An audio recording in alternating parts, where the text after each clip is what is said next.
warahmatullahi wabarakatuh. Hai teman-teman, perkenalkan saya Hisma Maula Umadatul Aziroh dari semester 6 Program Studi Pendidikan Agama Islam, Institut Agama Islam Negeri Kediri.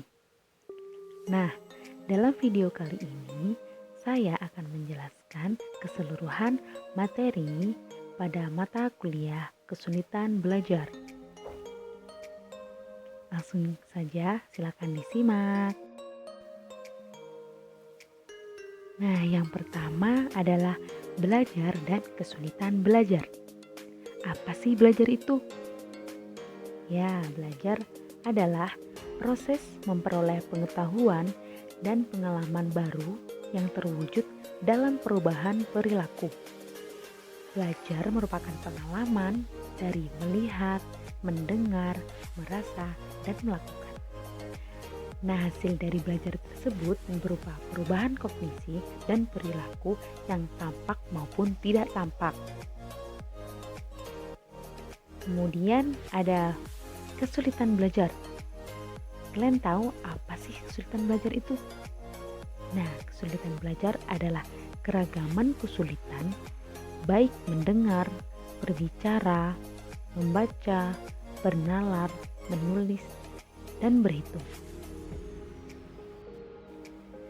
Dalam kesulitan belajar ada dua istilah yang disebutkan, yaitu ada learning disabilities dan learning difficulties. Ya, yang pertama ada learning difficulties, yaitu hal-hal atau gangguan yang mengakibatkan kegagalan atau setidaknya menjadi gangguan yang dapat menghambat kemampuan belajar. Learning difficulties ini juga diartikan sebagai gangguan belajar yang disebabkan lingkungan. Misalnya, kondisi belajar yang kurang kondusif, kurang motivasi, sarana belajar, dan lain-lain. Nah, kalau learning disabilities adalah ketidakmampuan seseorang yang mengacu pada gejala di mana anak tidak mampu belajar atau menghindari belajar, sehingga hasil belajarnya di bawah potensi intelektualnya. Learning disabilities ini disebabkan oleh gangguan sistem syaraf, sehingga hal tersebut mempengaruhi kemampuan dasar belajar. Nah, selanjutnya faktor penyebab kesulitan belajar itu ada dua, yaitu faktor intern dan extern. Yang pertama ada faktor intern, yaitu hal-hal atau keadaan yang muncul dari dalam siswa itu sendiri. Faktor intern ini ada dua. Yang pertama adalah faktor fisiologis, yaitu yang berhubungan dengan kondisi fisik individu. Kemudian yang kedua ada faktor psikologis, yang berhubungan dengan intelijensi, bakat, minat, motivasi, dan faktor kesehatan mental. Kemudian faktor ekstern adalah hal-hal atau keadaan yang datang dari luar diri siswa itu sendiri. Juga ada dua. Yang pertama adalah faktor lingkungan sosial seperti sekolah, masyarakat, dan keluarga. Dan faktor lingkungan non-sosial seperti sarana prasarana, keadaan cuaca, tempat tinggal, dan waktu yang digunakan oleh siswa. Nah, selanjutnya materi yang kedua, yaitu learning disabilities. Learning disabilities ini yaitu ketidakmampuan belajar yang disebabkan oleh gangguan neurologis, atau dengan kata lain, otak mereka terhubung secara berbeda, dan perbedaan tersebut mempengaruhi bagaimana cara mereka menerima dan memproses suatu informasi. Anak yang memiliki kesulitan belajar secara intelektual bisa saja sama dan bahkan mereka bisa lebih pintar. Hanya saja mereka memiliki kesulitan khusus dalam melakukan keterampilan dasar dalam belajar. Nah, learning disabilities ini ada beberapa macam. Kita akan bahas satu persatu. Yang pertama adalah disleksia. ketiga adalah kesukaran dalam membaca. Nah, disleksia ini ada dua. Yang pertama adalah kesulitan memahami hubungan antara bunyi, kata, dan huruf. Dan yang kedua adalah ketidakmampuan memahami arti kata, frasa, dan paragraf. Ciri-ciri dari disleksia adalah sulit memahami huruf dan kata, sulit memahami kata-kata dan ide atau gagasan, sulit dalam kecepatan atau kelancaran membaca, dan sulit dalam memahami kosakata umum. Yang kedua ada diskalkulia, adalah kesukaran dalam berhitung. Ciri-cirinya adalah mereka kesulitan dalam menghafal dan mengurutkan nomor, menghitung, memfaktorkan angka, kemudian kesulitan menunjukkan waktu, mengukur jarak, dan kecepatan. Juga kesulitan dalam mental math dan penyelesaian masalah matematika. Kemudian ada disgrafia. Disgrafia adalah kesukaran dalam menulis.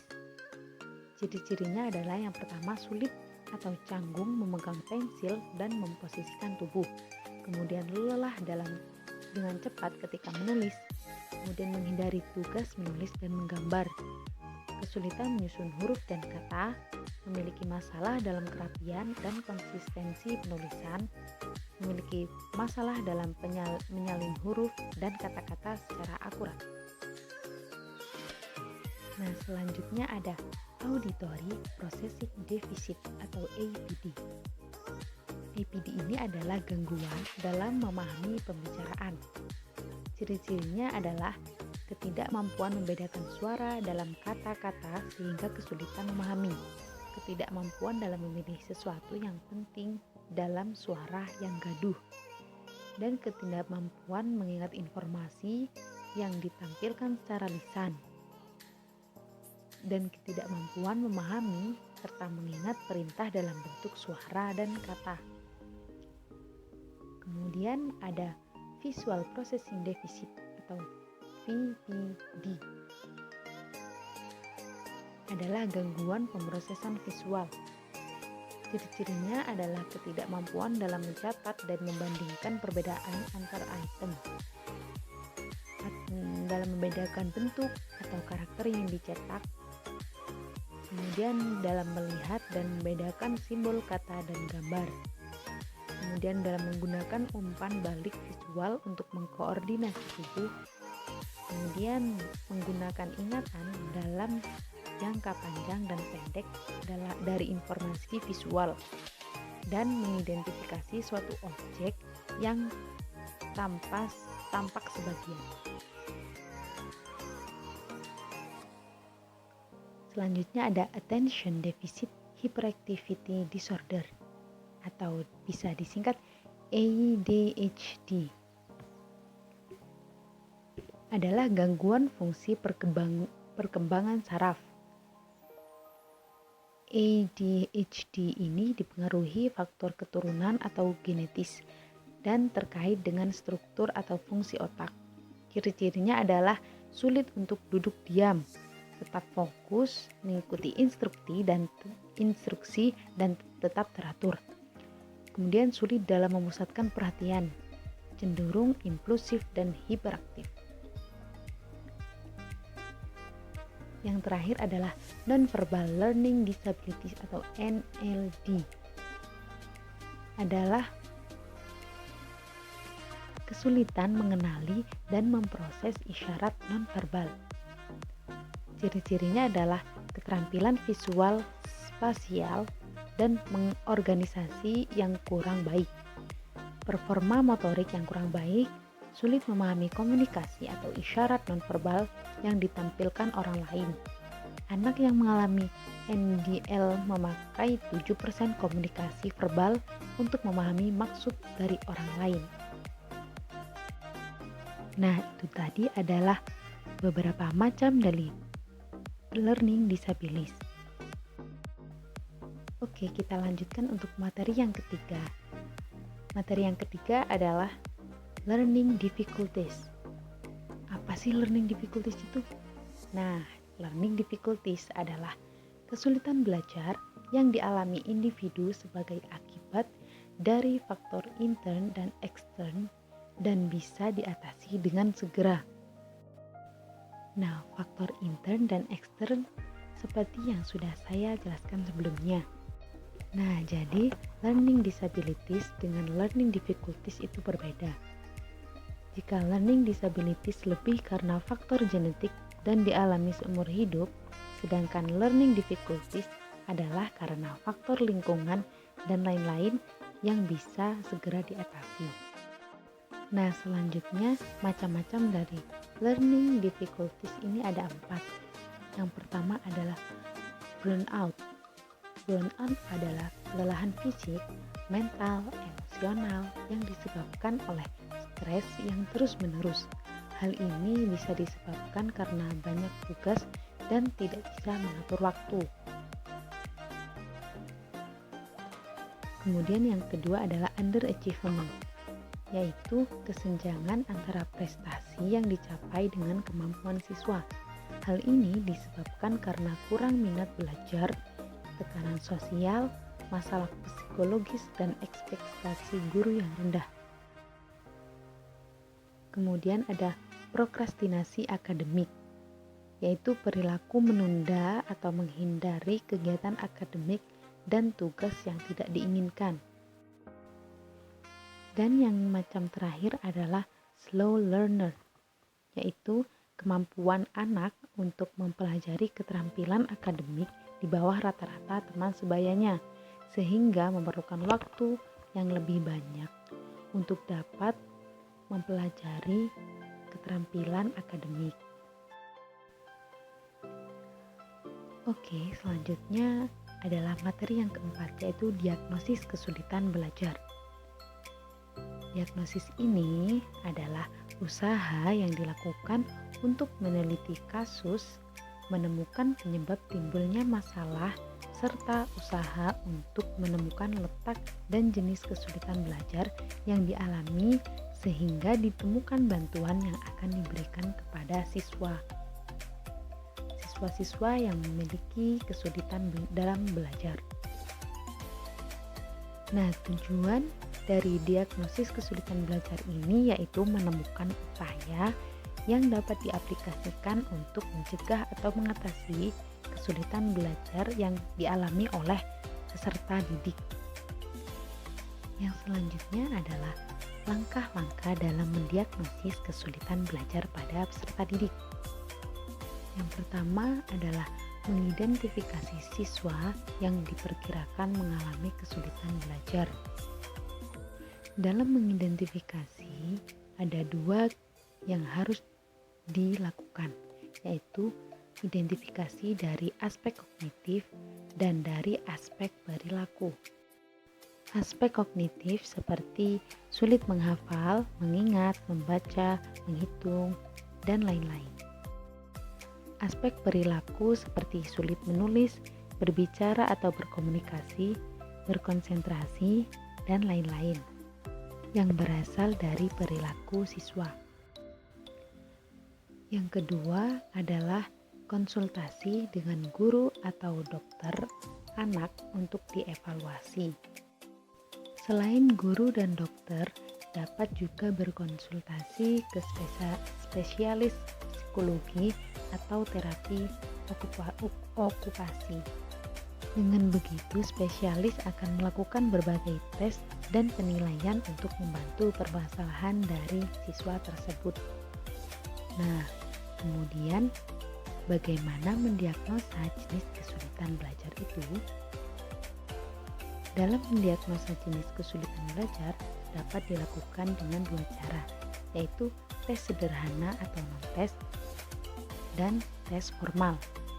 Nah, tes sederhana itu seperti contohnya memberikan tugas singkat untuk menulis, membaca, mendengar, berhitung, berbicara, dan menginterpretasikan, dan lain-lain. Tes sederhana ini bisa dilakukan oleh orang tua ataupun guru. Nah, kemudian ada tes formal. Tes formal ini seperti tes kecerdasan, IQ, dan tes pencapaian standar yaitu membaca, menulis, berhitung. Nah, sedangkan tes formal ini biasanya dilakukan oleh para spesialis psikologi anak.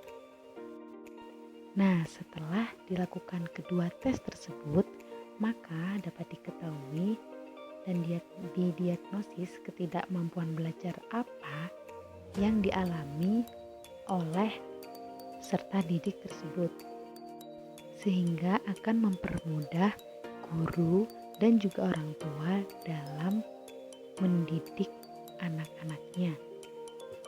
Materi selanjutnya yaitu program pendidikan untuk anak berkesulitan belajar. Ini ada 3. Yang pertama adalah kelas khusus.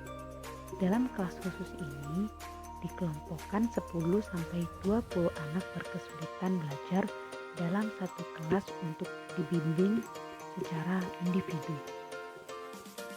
Kemudian ada ruang sumber.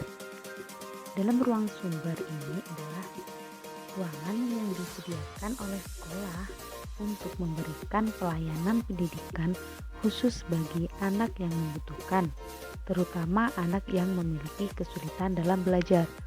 Dalam ruang sumber tersebut sudah terdapat guru remedial yang akan membantu serta berbagai media pembelajaran.